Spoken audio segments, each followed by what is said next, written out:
সুস্বাগতম বন্ধুরা, আপনারা দেখছেন ইভানিস 24। আজকে আমি ফাইনালি পৌঁছে গিয়েছি কুচবিহার 1 ব্লকের অন্তর্গত দেওয়ানহাট গ্রাম পঞ্চায়েতের তৃণমূল কংগ্রেস সভাপতি মহাশয়ের কাছে।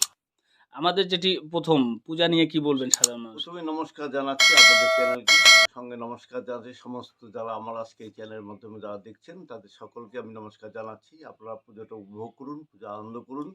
এবং আমি নিজে দেওয়ানহাট অঞ্চলে 3টে পুজোতে যুক্ত আছি। মূলত আমাদের দেওয়ানহাটের যে বারোয়ারি পূজা, যেটা মূল পূজা, সেই পূজার সঙ্গে সম্পূর্ণভাবে আমি যুক্ত। আর দুটো ক্লাবের সাথে যুক্ত আছি। দেওয়ানহাটটা হলো সম্প্রীতির একটা বাতাবরণ। এখানে কোনো রকম অসাম্প্রদায়িক কোনো রকম কোনো কাজ হয় না। এবং এখানে সুন্দর পরিবেশে আপনারা পুজো দেখবেন, পুজো ঘুরবেন। তার দায়িত্ব আমরা সকলে আমরা প্রশাসনের মাধ্যমে আমরা নিব। এবং আমাদের দেওয়ানহাট অঞ্চলে তৃণমূল কংগ্রেসের ক্যাম্প থাকে, আমরা সেখান থেকে সমস্ত কিছু ডিস্ট্রিবিউট করে থাকি এবং সমস্ত কিছু আমরা লক্ষ্য রাখি। এই পূজায় সাধারণ মানুষের জন্য কি ব্যবস্থা করেছেন? কিছু দান হ্যাঁ, আমাদের আরডি পূজা কমিটির পক্ষ থেকে আমরা 100-র উপরে শাড়ি আমরা ষষ্ঠীর দিন বিতরণ করব। যারা দরিদ্র এবং সীমার নিচে বাস করে। যারা প্রতি বছরই করে থাকে, এবছরও আমরা করবো সেটা।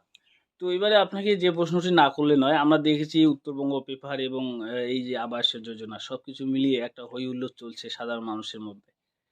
এই আবাস যোজনা নিয়ে আপনি কি বলবেন? আবাস যোজনা আমাদের রাজ্যের থেকে যে নির্দেশ দিয়েছে, কোনো রকম তোলাবাজি বা কোনো কিছু চলবে না। এবং আমি আমার দেওয়ানহাটে আমি যতদিন দায়িত্বে আছি একদম নিষেধ করে দিয়েছে। একদম পরিষ্কার। কঠোরভাবে। যারা আমরা জনসাধারণকে এইভাবে আমরা যতটা পারি বলে দিয়ে থাকি।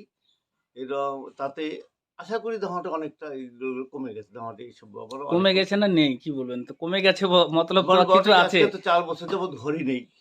সুতরাং এর মধ্যে আর বলবো কি? মানে ঘরই নেই, তো আর নেওয়ার তো কোনো প্রশ্নই আসে না। তো এবারে যে আমার ঘর পাচ্ছে, তাদেরকে ডেকে এনে তাদের পারিবেশে বসিয়ে নির্দেশ দিয়ে দিচ্ছি, আপনারা কোনো পয়সা দেবেন না। যদি আপনার ঘর আটকায় তার জন্য আমরা কোনো পয়সা দেবেন না। যদি আপনার ঘর আটকায় তার জন্য আমরা প্রসেসিংটা শুরু হলো।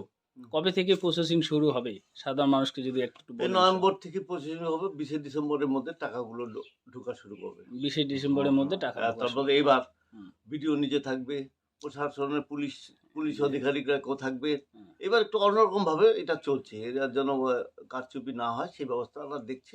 এবং আমরা নিচুতলা তৃণমূল কর্মীরা এইটাই চাই যে এইভাবে প্রশাসনিক যেন স্বচ্ছতা ফিরে আসুক। তাহলে পরে লোকের মধ্যে আমরা আবার সে জায়গা করে নিতে পারবো। আপনার এখানে সভাপতি মহাশয়ের বক্তব্য শুনতে পারলেন। এখানে তার নিজস্ব একান্ত বক্তব্য। তার বক্তব্যের জন্য আমাদের চ্যানেলের কর্তৃপক্ষ কোনোভাবে দায়ী নয়। প্রোগ্রামটি প্রচুর পরিমাণে শেয়ার করে দিন। আপনি দেখছেন, অন্যের সাথে শেয়ার করে দিন। এনার যে মণ্ডপগুলো রয়েছে সেটা দেখার মানুষকে সুযোগ করে দিন। ভালো থাকবেন। নমস্কার।